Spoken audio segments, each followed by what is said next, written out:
अस्सलाम वालेकुम, मैं हूं शगुफ्ता यास्मीन और आज का शो हमारा सोशल इशू के हवाले से। जी हाँ, जब हम सोशल इश्यूज़ की बात करते हैं तो बहुत सारे इश्यूज़ हमारे सामने आ रहे होते हैं, लेकिन एक इशू ऐसा है जिसको मैं कहती हूँ बहुत ज़्यादा अहमियत देनी चाहिए और वो है तालीम।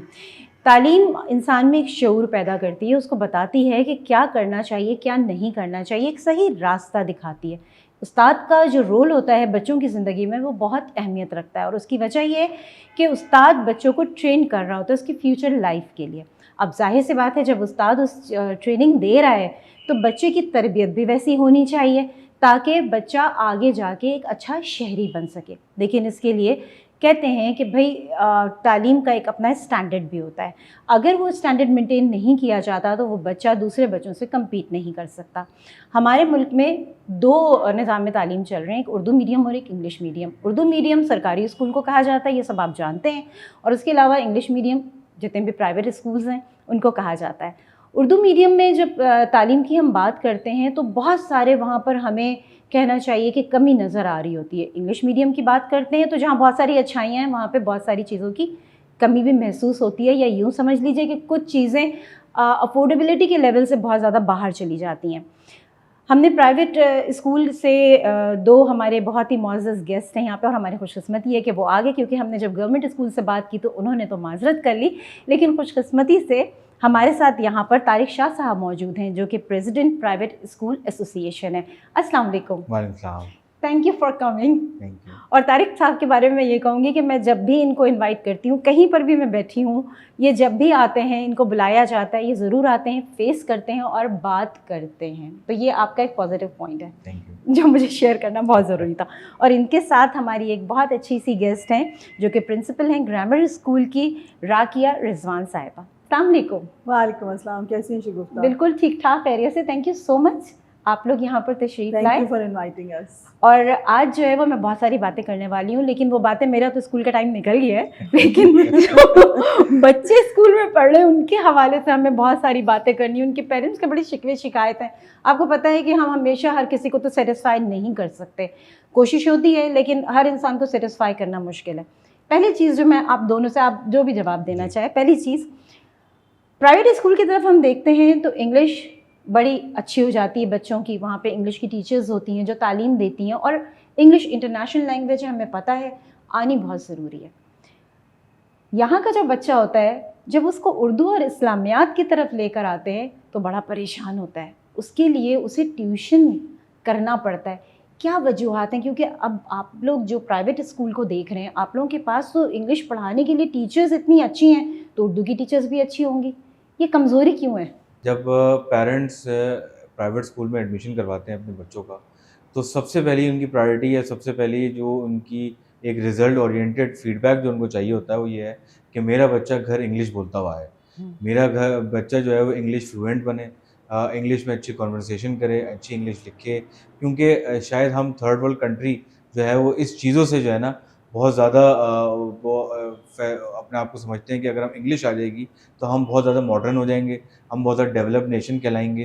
तो उर्दू पे अनफॉर्चुनेटली जो हमारी एक नेशनल लैंग्वेज भी है उस पर इतना फोकस नहीं किया जा रहा, क्योंकि किसी की प्रायोरिटी है ही नहीं वो। अगर कोई उर्दू बोलता हुआ नज़र आता है तो हम उसको कहते हैं कि ये शायद इतना तालीम याफ्ता नहीं है, जबकि आप जितनी भी डेवलप्ड नेशंस में देखें वो अपनी नेशनल लैंग्वेज को इतना प्रमोट करते हैं कि ना सिर्फ वो अपनी लोकली बल्कि इंटरनेशनली भी जब जाते हैं, या इवन उनके मिनिस्टर्स जो होते हैं वो अपनी ही लैंग्वेज में बात करते हैं और दूसरे को ट्रांसलेटर चाहिए होता है। बिल्कुल सही बात है। तो हम बस इस प्रायोरिटी को जिस दिन सेट कर लेंगे कि हमें अपनी नेशनल लैंग्वेज को प्रमोट करना है, तो शायद फिर वो बच्चे भी उसी तरह उर्दू लिखना बोलना और अच्छी तरीके से जान पाएंगे और उसको इतना पोर्ट्रे कर पाएंगे उर्दू को आगे, उसकी इसकी वैल्यू को और इन्हांस कर पाएंगे। लेकिन बस प्रायोरिटी जिस दिन सेट होगी उस दिन आप देखें ये सब चीज़ें बेहतर भी हो जाएंगी। सही। अच्छा राकिया साहब, मैं आपसे जानना चाहूँगी, जिस तरह से अभी तारिक साहब ने कहा कि भाई उर्दू की एक प्रायोरिटी नहीं है, बात तो सही है आपकी, इस बात से बिल्कुल भी इनकार नहीं है, क्योंकि जो एक तालीम का मेयार हमारे पास देखा जाता है वो इसी से देखा। आपकी अंग्रेज़ी अच्छी है तो आप तालीम याफ्ता है, अदरवाइज़ आप तालीम याफ्ता नहीं है। जबकि मैं कहती हूँ कि यूरोप के साइड पे चले जाएँ तो एक झाड़ू देने वाला भी अंग्रेज़ी बोल रहा होता है। तो ये जो एक माइंड सेट है, कैसे उसको चेंज किया? बच्चों से ही इसको चेंज करना पड़ेगा या पेरेंट्स का माइंडसेट चेंज करना पड़ेगा? सोसाइटी से चेंज करना पड़ेगा। अनफॉर्चुनेटली ये कॉम्प्लेक्सिटी या स्टेटस को बन गया है। हम कहते हैं कि बस इंग्लिश अगर आती है तो सब कुछ आता है। समटाइम्स ऐसा होता है कि स्कूल आते हैं, हम लोगों से जब मिलते हैं, एज अ प्रिंसिपल जब मिलते हैं, तो अगर मैं जो है वो बाइलिंगुअल भी हो रही हूँ तो मुझसे सबसे पहला सवाल किया जाता है, आपकी टीचर्स इंग्लिश बोलती हैं? तो मैं कहती हूँ देखिए, मैं दोनों लैंग्वेजेस को इक्वल लेके चलती हूँ, क्योंकि उर्दू हमारी मादरी ज़बान है और कहीं ना कहीं हमें अपने मजहबी अंडरस्टैंडिंग यानी रिलीजियस अंडरस्टैंडिंग के लिए भी हमें अपनी मादरी ज़बान आनी चाहिए। सही। मैं एक छोटी सी एग्जांपल दूंगी। अब मेरी अपनी बेटी ने ओ लेवल्स किया, अब बड़ी खुशी खुशी हम भी कि जी स्पोकन इंग्लिश भी अच्छी होगी, रिटन भी अच्छी होगी। But at certain point of time जब मैं उसके साथ ट्रांसलेशन, कुरान की ट्रांसलेशन लेके बैठी, तो मुझे एक आइडिया हुआ कि उर्दू की ट्रांसलेशन की अंडरस्टैंडिंग उसमें डेवलप नहीं है। जब मैंने उसको एक सर्टन टाइम पे आप बच्चियों को बैठ के जब सिखाना समझाना शुरू करते हैं, तो उसका ज़्यादातर ये था कि मुझे इंग्लिश ट्रांसलेशन का कुरान ला दें। अच्छा। तो अब मुझे as an educationist and as a mother मुझे वहाँ पे एक difference of like language feel हुआ।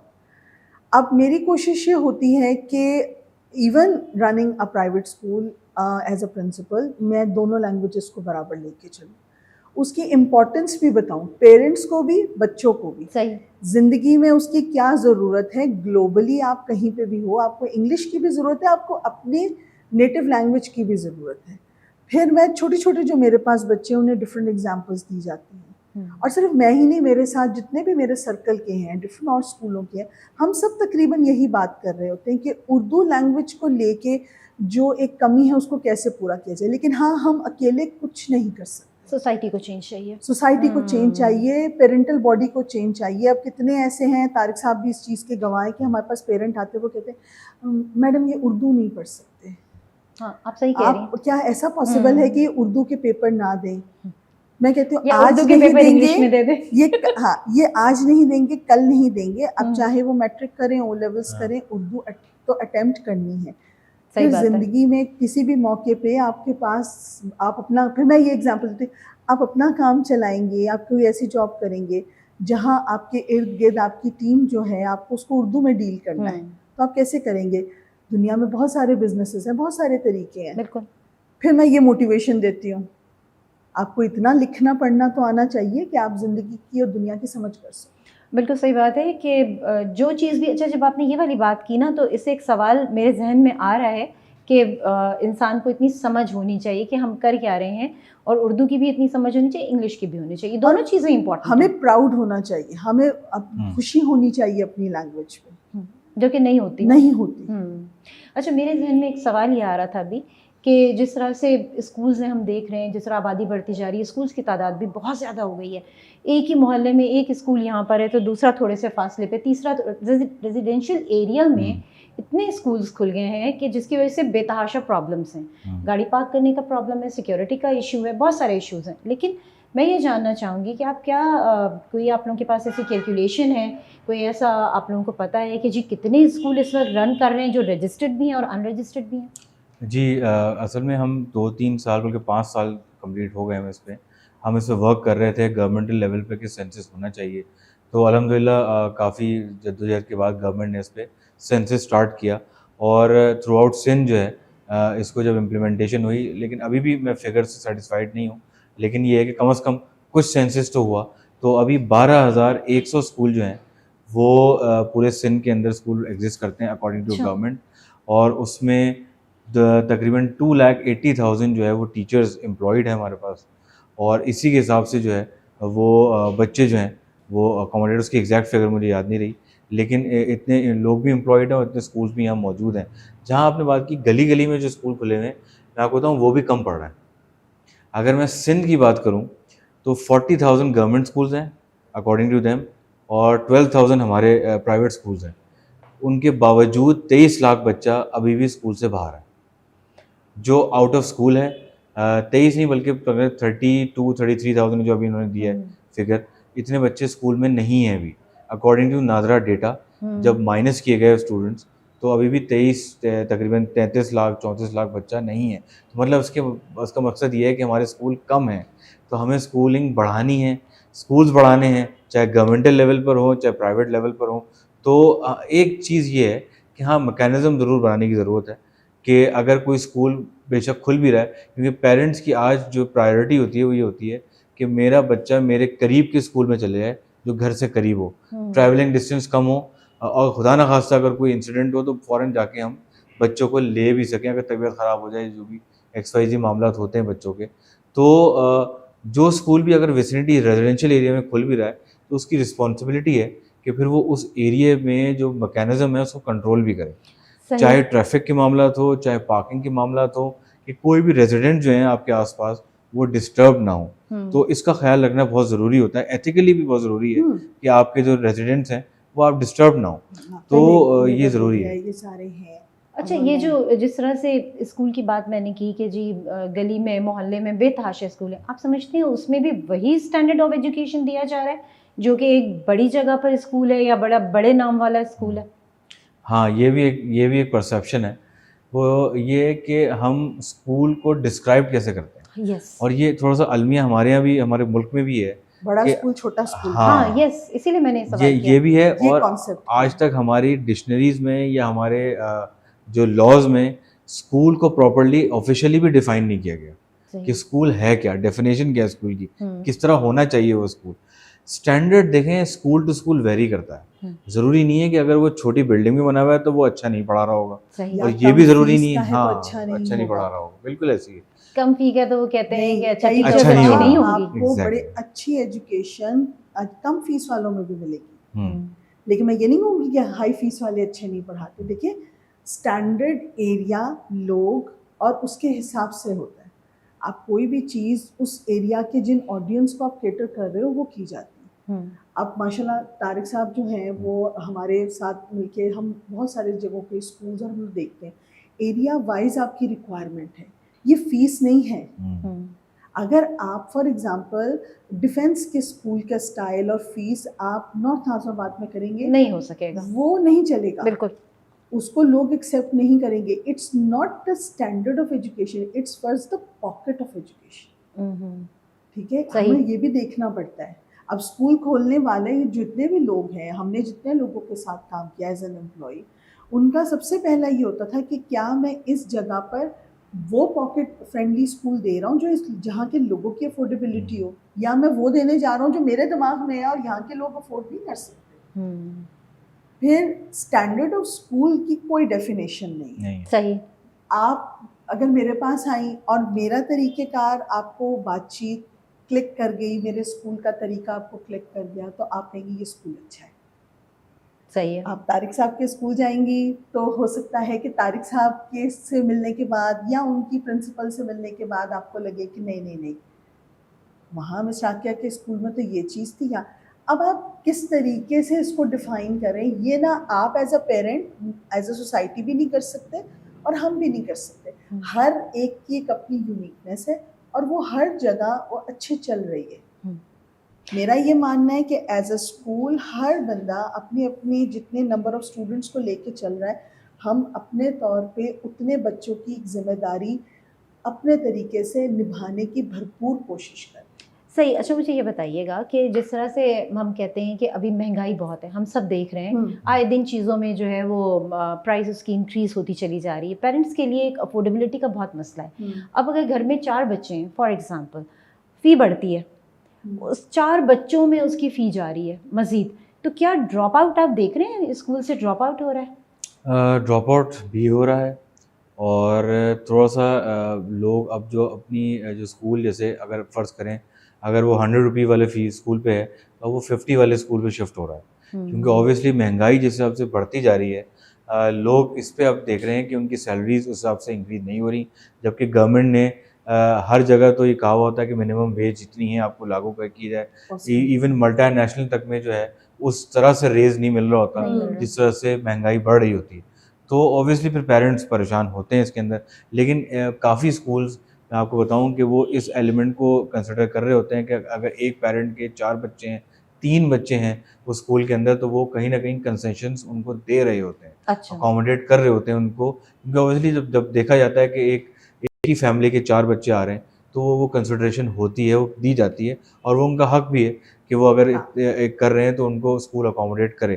तो काफ़ी केसेस के अंदर स्कूल अकोमोडेट करता है। अच्छा, स्कूल अकोमोडेट करता है, यहाँ से मेरे जहन में एक बात आई हाँ। कि ये जो बुक्स वगैरह होती हैं, वो कहते हैं सेकंड हैंड बुक्स नहीं चाहिए, बिल्कुल न्यू बुक चाहिए, नया कोर्स पढ़ेगा। अब एक बच्चा, वही बात आ जाती है, 4 बच्चे हैं, बड़ा बच्चा पढ़ के निकल गया, तो वो जो उसकी किताबें थी उससे छोटे को मिल जाती हैं। तो ये रिस्ट्रिक्शन क्यों है कि वो नहीं इस्तेमाल कर सकता? शगुफ्ता देखें, उसमें थोड़ी सी क्लैरिटी करें। हाँ, अब मैंने सवाल देखें, इसीलिए किया। एक ज़माना था जब कहा जाता था 13-14 कॉपीज़ हैं, क्यों? कॉपीज़ कम करें। हाँ, अब जब कॉपीज़ कम करने की बात आई और ये बात जब निकलनी शुरू हुई, तो अब पब्लिकेशंस ने कहा कि इस चीज़ को जो है वो देखते हैं, तो हमने बुक्स के साथ इन्होंने वर्कबुक्स निकाल दी। अब उधर से कॉपीज़ तो कम हुई, इधर वर्कबुक बढ़ गई। अच्छा, अब वर्कबुक भरने का अब ये वो सेकंड हैंड हुआ, यूज नहीं हो सकता। अब वो अब वो तो सेकंड हो ही हैंड नहीं यूज सकती, नहीं वो हो तो भर सकती। दिया। अब अनफॉर्चुनेटली कई पेरेंट्स लाते हैं, वो ऑलरेडी फिल्ड है, वो ऑलरेडी कहीं और से चेक्ड है। अब बच्चा बड़े आराम से बैठा हुआ है कि उसका काम तो पहले से हुआ है, वो काम नहीं कर रहा, ओके, या उन्होंने अगर रेस करके भेज दिया, बहुत ही नीचे खराब हो गया आंसर वो। नजर आ रहा है। ओके। अब बताइए कि वो बच्चा अपनी एफर्ट पुट करेगा, फिर जिम्मेदारी हम पे है। अच्छा, ये वर्क बुक्स के लिए है, ये ये वैसे ज़्यादातर जो आपकी स्टडी बिल्कुल, बुक्स होती हैं और उसके लिए ये बात नहीं अनफॉर्चुनेटली है। अब ये है कि चूंकि जो स्टैंडर्डाइज्ड बुक्स हैं उनमें ज़्यादातर लाइक कहते हैं ना, एफर्ट्स बच्चे की कॉपी डाउन करने की कम हो, समझ के काम करने की ज़्यादा हो। तो जो आपकी थ्योरेटिकल बुक्स हैं उसके नीचे भी वर्कबुक स्टाइल की एक्सरसाइजेज हैं, तो यूजुअली तकरीबन 40% ऑफ बुक फिल्ड होती है। अच्छा, 60% अगर थ्योरी है, 40% फिल्ड है। अब या तो ये कि स्कूल वापस से उस चीज़ पे आ जाएं, बुक्स टोटली थ्योरेटिकल स्टाइल में जो है वो अडेप्ट करना शुरू कर दें, और वर्कबुक्स वाली स्टाइल की बुक्स छोड़ दें, तो फिर तो वो बुक्स 3-3 दफ़ा यूज़ हो जाएंगी। आपके अगर ऊपर तले के 1-1, 2-2 साल वाले बच्चे भी हैं, तो कई स्कूल्स 5-5, 6-6 साल बुक्स चेंज नहीं करते, आप बहुत आराम से यूज़ कर सकते हैं। सही। सीनियर्स अच्छा, ये सीनियर्स वर्कबुक में का हो एक इशू जाता है जो कि वो तो Exactly. अंडरस्टूड है, फिर तो वो हाँ। बात कि एक चीज़ भर दी गई है तो हाँ। उसको तो आपको Exactly. देना चेंज नहीं कर पड़ेगा। ये है। अच्छा, अब स्कूल्स में एक और चीज़ जो पेरेंट्स का सवाल होता है कि किताबें यहीं से खरीदनी है, इसके पीछे क्या लॉजिक है? उसकी वजह कहीं और सिंपल से लॉजिक मिलती ये नहीं है कि नहीं, वैसे मुश्किल होती है पेरेंट्स अच्छा। को। और इस बार खुद जो है मैं उर्दू बाज़ार में मौजूद था, 2 दिन मैंने देखा कि पेरेंट्स किस तरह सिचुएशन में चल रहे हैं। बड़ा क्लोजली ऑब्जर्व किया डिफरेंट पब्लिशर्स के पास जाके जहाँ बुक्स ले रहे होते हैं वो, तो वो कुछ बुक्स वहाँ से शॉर्ट हो रही थी, वो पब्लिशर के पास अवेलेबल नहीं थी, तो पेरेंट्स को बार बार 2-2, 3-3 दफ़ा आना पड़ रहा था वो बुक्स लेने के लिए, और फिर 1 पब्लिशर, 2 पब्लिशर, 3 पब्लिशर, हर जगह वो चक्कर लगाना पड़ रहा था। अच्छा, ये ना भी हो, अगर पेरेंट मेहनत करना चाहते हैं तो वो करें बिल्कुल, जाके अपने लाना चाहें, लेकिन वो टाइमली बुक्स फिर क्लास में मौजूद नहीं होती बच्चे के पास जब वो स्कूल ज्वाइन करता है। तो मौजूद रखने की स्कूल में या स्कूल से बाउंड करने की थोड़ा सा वजह ये होती है कि डे फर्स्ट पे जब बच्चा स्कूल आता है तो वो कोर्स उसके पास वहाँ मौजूद होता है और वो डे फर्स्ट से अपनी पढ़ाई स्टार्ट कर सकता है। लेकिन अगर पेरेंट, क्योंकि दरअसल पेरेंट भी जॉब कर रहे होते हैं, उनको जब टाइम मिलता है जब जाके वो लेते हैं, तो वो थोड़ा सा टाइम कंज्यूमिंग हो जाता है। ठीक। तो एक वन विंडो ऑपरेशन टाइप की चीज़ उनको स्कूल में अवेलेबल की जा रही है। क्योंकि स्कूल्स अपने जो भी वेंडर्स हैं, स्टेशनर्स हैं, उसको अपनी स्ट्रेंथ्स शेयर कर देते हैं कि भाई आपने जो है वो इतने क्लास के इतने बच्चों की ये बुक्स रेडी रखनी है। अब जैसे इस वक्त आपने देखा है कम्यूटिंग, ट्रैवलिंग, पेट्रोल रेट बहुत ज़्यादा है, सो अब पिछले साल बुक्स की शॉर्टेज मार्केट में बहुत हुई, कुछ एसएनसी की वजह से, अप्रूवल की वजह से डिले हो गए, प्रिंटिंग्स रुक गई, कुछ जो है जो इम्पोर्टेड बुक्स बाहर से आ रही थी वो रुक गई। अब आप जितना आप ट्रिपल फ्यूल लगा रहे हो, उसमें ये कि आप उस स्टेशनर के साथ कांटेक्ट करो, सही। वही आपको अरेंज करके देगा, आपको इधर उधर जाना नहीं पड़ेगा। This is only the reason. सही। अच्छा, दूसरा, क्योंकि टाइम थोड़ा कम है तो मेरी कोशिश है कि मैं जल्दी जी, जल्दी जी। सारी बातें पूछ लूँ लेकिन मुझे पता है कि एक प्रोग्राम इस चीज़ के लिए काफ़ी नहीं है। अब अगला जो मेरे जहन में एक बात चल रही है, कुछ पेरेंट्स का कहना होता है प्राइवेट स्कूल में रोज़ कहते हैं आज येलो डे है तो आज रेड डे है तो आज ब्लू डे है तो आज ये एक्टिविटी है।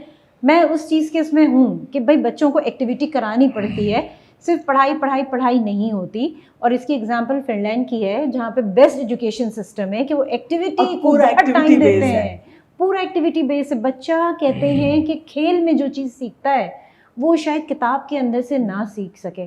तो ये आप लोगों के पास भी कंप्लेन आती है कि हर वक्त कुछ ना कुछ करते रहते हैं, पैसे चाहिए? नहीं, देखिए पैसे चाहिए वाली बात नहीं है। फिर वही चीज़ आती है, आपकी एक सर्टन एक्टिविटी की कॉस्ट है। अभी आप वेकेशन आई, आप वेकेशन पे अपने बच्चे को कहीं लेकर गए, वो उसकी रिक्रिएशनल एक्टिविटी है। ठीक है, एक्स्ट्रा करिकुलर एक्टिविटी है, उसकी एक कॉस्ट है जो आपने पर्सनली बेयर की, ठीक है। अब वही टाइप की चीज़ जब आपको को करिकुलर चाहिए तो फिर उसकी भी कॉस्ट है। अब अगर वो कॉस्ट जो स्कूल फीस में शामिल कर देते हैं तो आप कहेंगी कि फ़ीस बहुत ज़्यादा है, सही। और अगर उसको हम फीस में शामिल नहीं करते तो इसका मतलब है कि फिर वो at the time of activity आपको बेयर करनी है, सही। क्योंकि हम भी तो उनके लिए चीज़ें वो तमाम मार्केट से लेंगे। पेरेंट ये नहीं समझते। हाँ, अब ये होता समझते है, तो हैं, जेब इजाजत नहीं देती। फिर वही प्रॉब्लम सवाल ये है। आता है शगुफ्ता कि एक्टिविटी की डिजाइनिंग एरिया वाइज हो रही होती है। सही। आप जितना ज्यादा गुड़ डालोगे उतना मीठा होगा। आप गुड़ डालते जाओ, हम मीठा करते जाएंगे। सही। अच्छा, गुड़ डालते जाए, मीठा करते जाए। इससे मुझे एक और बात याद आ गई, ये रट्टाफिकेशन कब खत्म होगा हमारे स्कूलों में से? क्योंकि जिस तरह नहीं, ये रट्टाफिकेशन स्कूल्स कभी भी ये अलाउ नहीं एग्जामिनेशन करते। सिस्टम का है। हाँ, ये बेसिकली एग्जामिनेशन सिस्टम जो है, जैसे हमारे मेट्रिकुलेशन है, वहाँ तो Ninth सबसे and ज्यादा matric। प्रमोट किया जाता है कि आपका पेपर जितने वही pages अच्छा होगा जो भरेंगे। सबसे ज्यादा पेजेस करेगा वो कर देगा।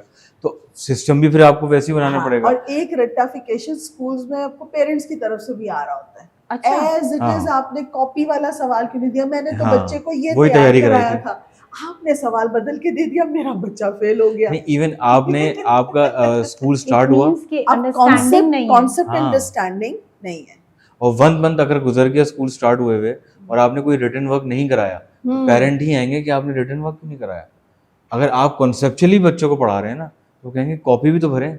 तो इट वो भी मीन्स तो कि प्रैक्टिस होनी बच्चों से चाहिए। पहले बच्चों के वालिदैन को एजुकेट करना पड़ेगा कि सिर्फ और सिर्फ जो है वो रट्टे वाली चीज़ होती है कि सवाल इसी तरह, यानी कि आप समझ नहीं रहे हैं उस चीज़ को। देखिए, इसीलिए तो क्वेश्चन जरा सा ट्विस्ट किया और बच्चा कंफ्यूज हो गया। नहीं, और इसीलिए आप तो एजुकेशन में हम कहते हैं हम स्टेक होल्डर्स हैं। हमारा जो बच्चा है वो हमारी जिम्मेदारी सिर्फ एक की नहीं है, ना स्कूल की है, ना सिर्फ टीचर की है, ना सिर्फ पेरेंट की है, हम सबकी तीनों मिलकर की है। मिलके, तो मिलके ये एक खूबसूरत, जिसे कहते हैं ना, एक ऐसा एनवायरनमेंट बनता है जो बच्चे के लिए बेहतरीन है।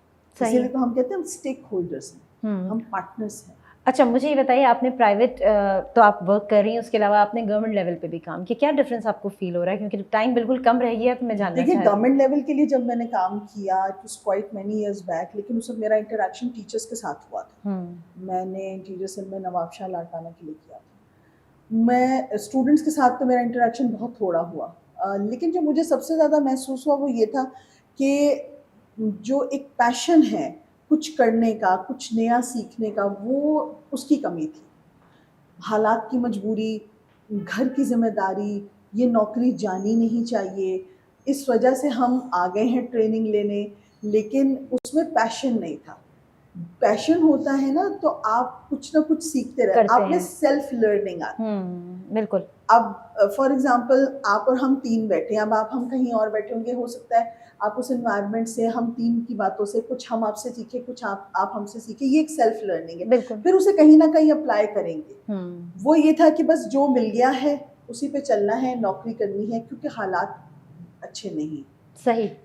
हालात सभी जो घर से निकलते हैं, वो किसी भी फील्ड के हों, वो सिर्फ एजुकेशन का नहीं है, वो सब के सब अपने हालात की वजह से निकलते हैं। असल चीज़ है पैशन, उनके अंदर उनकी काउंसलिंग करना, उनको पैशनेट करना, उन्हें समझाना कि ये जिम्मेदारी जितनी अच्छी निभाएंगे आपको खुशी भी होगी, सिर्फ कमाई नहीं मिलेगी, हाँ। दिल से खुशी भी होगी। इनफैक्ट बात ये होती है कि जब भी इंसान कोई अच्छा काम करता है उसे कोई रिवॉर्ड चाहिए होता है। हमारे यहाँ रिवॉर्ड देने का सिस्टम नहीं है, हम अप्रिशिएट नहीं करते। एप्रिसिएशन का सिस्टम। हम क्या करते हैं कि अगर कोई टीचर अच्छा भी करे, मैं एजुकेशन पे बात कर रही हूँ तो मैं टीचर का नाम ले रही हूँ, अदरवाइज किसी भी फील्ड में आप ले लें, आपने कुछ अच्छा भी किया है तो वो बॉस पता नहीं क्यों एक मिस्टेक उसमें निकालेगा ये बताने के लिए कि मैं बॉस हूँ।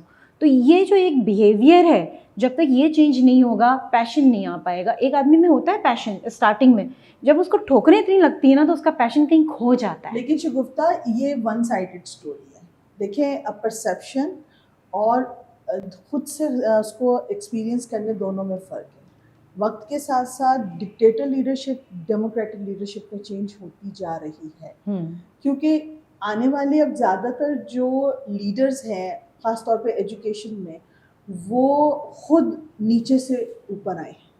हम सब वो हैं जिन्होंने एज अ टीचर स्टार्ट किया, सालों, जिसे कहते हैं ना, हम वो लोहा हैं जो आहिस्ता आहिस्ता करके पकते पकते पकते ऊपर आए हैं। सही, तो हमें पता है कि ग्राउंड रियलिटीज़ क्या है बिल्कुल और अभी भी ऑफिस छोड़ के टीचर्स के साथ क्लासेस लेते हैं।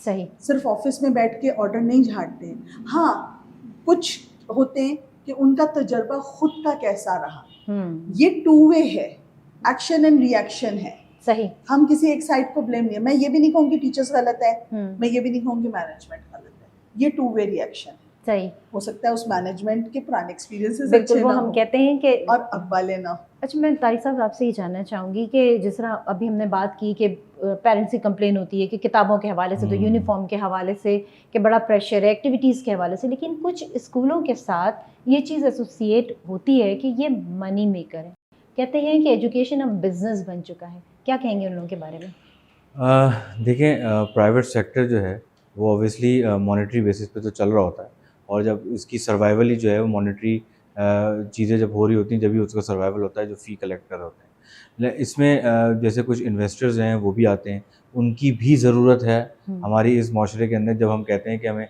अच्छे स्कूल्स चाहिए, अच्छे इंफ्रास्ट्रक्चर वाले स्कूल्स चाहिए, तो वो इन्वेस्टर्स ही आकर वो आपको स्कूल्स दे सकते हैं। एक एजुकेशनिस्ट के पास इतने पैसे नहीं होते कि वो उसको कर सकें। लेकिन जब वो स्कूल खोलें तो वो इस इंटेंशन के साथ खोलें कि जिसको हम हमेशा कहते हैं कि ये औलियाओं वलियाओं का मनसब है, ये बहुत ज़िम्मेदारी का काम है कि आप एक नेशन जो आपकी है आने वाली, उसको आपको बिल्ड करना है, उसको कुछ बनाना है, और आपका मुल्क उसी पे डिपेंडेंट होता है। तो आप अगर नीयत अच्छी करके आएँ तो इसमें कोई कबाहत नहीं है कि वो जो है वो स्कूल कोई भी आके खोले, लेकिन नीयत अच्छी हो, अच्छे एक्सपर्टीज़ वाले लोग रखें आप, जो वो एक्सपर्टीज़ दे सकें बच्चों को और अच्छा पढ़ा सकें। लेकिन अगर आप सिर्फ मनी मेकिंग के लिए आ रहे हैं, तो उसका एक्सपेरिमेंट हो चुका है कोविड के अंदर। हाँ, कि यस, बिल्कुल, जो इन्वेस्टर्स उस सिर्फ मनी मेकिंग के लिए आए थे, वो बंद करके जा चुके हैं, क्योंकि उनको वो चीज़ मिली नहीं, और सर्वाइवल उन्हीं का ही हुआ जो इंटेंशन जिनकी अच्छी थी, या जो सिर्फ एजुकेशनिस्ट थे प्योर, जो तालीम देना चाहते थे, वो सर्वाइव कर गए। तो उनको हम भी अप्रिशिएट नहीं करते जो सिर्फ मनी मेकिंग करते हैं, क्योंकि वही लोग जो पॉलिसीज़ लेके आते हैं उससे पूरी कम्युनिटी जो है वो बदनाम होती है। सही, बिल्कुल। आप दोनों का बहुत शुक्रिया, थैंक यू सो मच। बहुत अच्छी गुफ्तगू रही और बहुत कुछ जिस तरह आपने कहा, बहुत कुछ मैंने भी लर्न किया आप लोगों से यहाँ पर। और फाइनली मैं जिस नतीजे पे पहुँची वो ये कि हम पूरी दुनिया में देखते हैं कि तालीम मैट्रिक तक फ्री होती है।